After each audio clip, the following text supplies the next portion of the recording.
നമ്മൾ എന്തെങ്കിലും ആരെങ്കിലും പറയുന്നത് കേട്ട് നമ്മൾ എക്സൈറ്റഡ് ആകുമോ, അല്ലെങ്കിൽ നമ്മൾ അത്ഭുതപ്പെടുക, അല്ലെങ്കിൽ വല്ലാത്തൊരു കാര്യം ചെയ്ത് നമ്മൾ ആശ്ചര്യപ്പെട്ടു പോയി കഴിഞ്ഞാൽ ഇത് പറയുന്ന ഒരു സംഭവമാണിത്. കമാലേ, ഏതോ കമാലേ, അല്ലെങ്കിൽ കമാലേ എന്നൊക്കെ പറയും. കമാലേ എന്ന് പറഞ്ഞു കഴിഞ്ഞാൽ എന്താണ്? ഇതെന്താ ഓസം എന്ന് പറയുന്നില്ല ഇംഗ്ലീഷിൽ?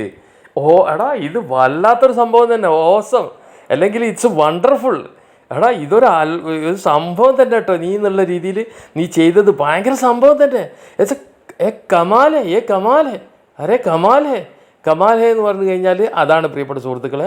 അത്ഭുതപ്പെടുന്ന രീതിയിലുള്ള എന്തെങ്കിലും അത്ഭുതങ്ങൾ ചെയ്യുക, അല്ലെങ്കിൽ എക്സൈറ്റഡ് ആകുക, അല്ലെങ്കിൽ നമ്മൾ പ്രതീക്ഷയിൽ ഭയങ്കരമായിട്ടുള്ള ചെയ്ത് കഴിഞ്ഞാൽ നമ്മളെ മനസ്സിൻ്റെ ഉള്ളിൽ നിന്ന് വരുന്ന ഒരു സാധനം. അരേ കമാലേ, ഇത് വണ്ടർഫുള്ളാണ്, ഇറ്റ്സ് ഓസം എന്ന് ഇംഗ്ലീഷിൽ പറയുന്നതാണ് ആദ്യത്തെ സെൻറ്റൻസ്. ഇനി രണ്ടാമത്തെന്ന് പറഞ്ഞു കഴിഞ്ഞാൽ യക്കീൻ മാനിയ എന്നാണ് എഴുതിക്കുക. യക്കീൻ മാനിയ എന്ന് പറഞ്ഞു കഴിഞ്ഞാൽ നമ്മളൊരു സെൻറ്റൻസ് തുടങ്ങുന്നതിൻ്റെ മുമ്പേ ഒരാളോട് നമ്മളിപ്പോൾ പറയുന്നതിൻ്റെ മുമ്പേ എന്നെ വിശ്വസിക്കുക, ബിലീവ് മീ എന്ന് പറയുന്നില്ല, നമ്മൾ ഒരു കാര്യം പറയുന്നതിന് മുമ്പേ എന്നെ വിശ്വസിക്കുക ഞാനിതാ പറയുന്നത് എന്ന് പറഞ്ഞിട്ട് ആ ഒരു കാര്യം പറയുന്നതിൻ്റെ മുമ്പേ നമ്മൾ സാധാരണ ഒരു കാര്യം പറയുന്നത് എന്താ പറയുക, യക്കീൻ മാനിയ.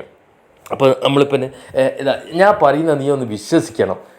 അപ്പോൾ ഇതാണ് സംഭവം എന്നുള്ളതിൻ്റെ മുമ്പേ നമ്മൾ ആദ്യം തന്നെ ആ സംഭവം പറയുന്നതിൻ്റെ മുമ്പേ തന്നെ നമ്മൾ ആദ്യം തന്നെ അവരോട് പറയാം, അരെ യക്കീൻ മാനിയെ, യക്കീൻ മാനിയെ ബാത്ത് ഏക്ക്, അങ്ങനെ പലതും ബാത്ത് പല കാര്യങ്ങളൊക്കെ പറയുക. പക്ഷേങ്കിൽ ഫസ്റ്റ് സ്റ്റാർട്ടിങ്ങിൽ ബിലീവ് മീ എന്ന് ഇംഗ്ലീഷിൽ പറയുന്നില്ലേ, ബിലീവ് മീ ഇതാ ദിസ് ഈസ് ഹാപ്പൻഡ്, അങ്ങനെ പറയുന്നത് മനസ്സിലാകുന്നില്ല. ആ ബിലീവ് മീ എന്നുള്ളതിനാണ് യക്കീൻ മാനി എന്ന് പറയുന്നത്.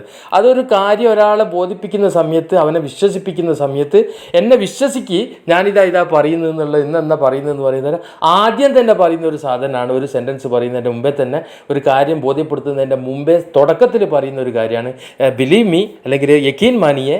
അതാണ് യക്കീൻ മാനി എന്ന് പറയുന്നത്.